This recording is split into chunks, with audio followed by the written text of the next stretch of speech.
Now the first thing I notice as soon as I put these headphones on my head is the nice, comfortable and snug fit over my ears.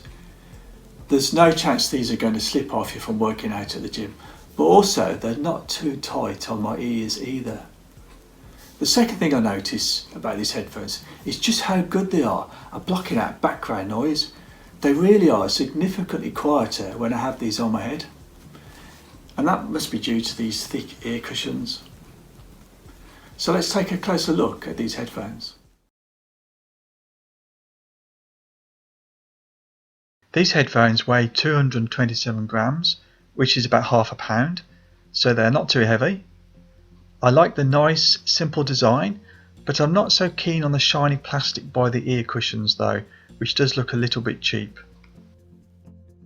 There's a small amount of cushioning under the headband, and plenty of padding on the ear cushions, which not only provides a comfortable snug fit, but also creates a good seal around your ears to significantly reduce any background noise. There is sufficient extension in the headband, so these headphones should fit comfortably on your head. The ear cushions can rotate by 90 degrees. And the ear cushions will fold down, so great for taking these on your travels.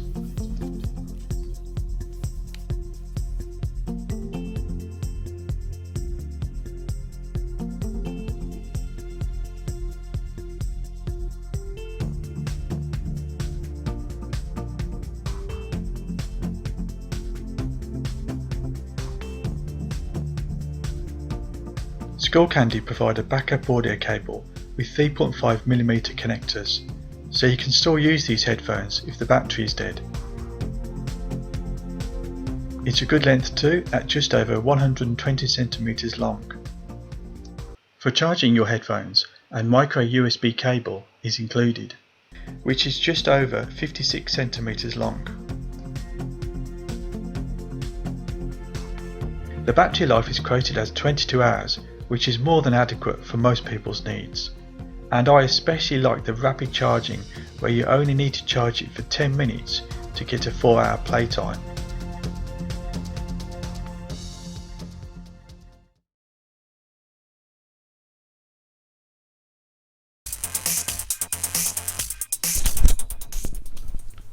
Having tested these headphones with my smart TV, laptop and smartphone for a range of music genres, I must admit that for a budget pair of headphones, I think they do a pretty good job of delivering some nice quality sound.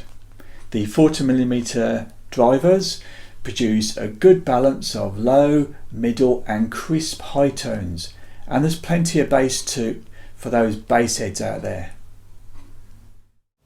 So let me show you how easy it is to pair these headphones with your smartphone.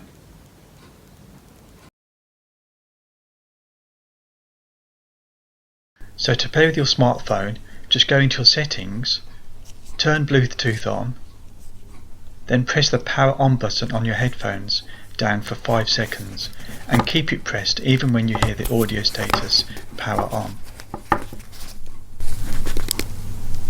Power on. Pairing.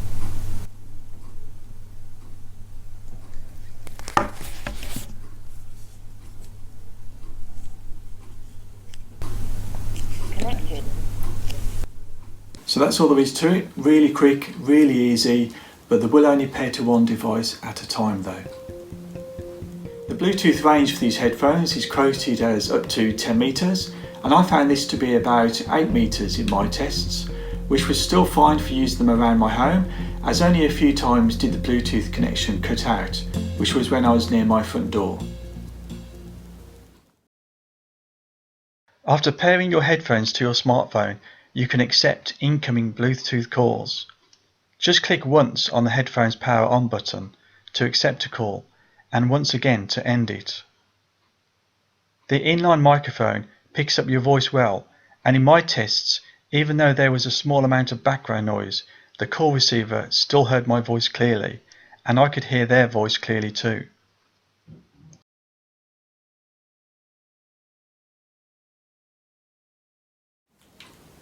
So to summarise, I think these are a decent pair of headphones for the price. And if I was to score them out of 5, I would give them a score of 3.5 out of 5. Let me know what you think of them in the comment section below. And until the next time, please thumbs up and subscribe to be the first to see my latest reviews, which will include my top 5 budget wireless headphones, which will be coming out very soon.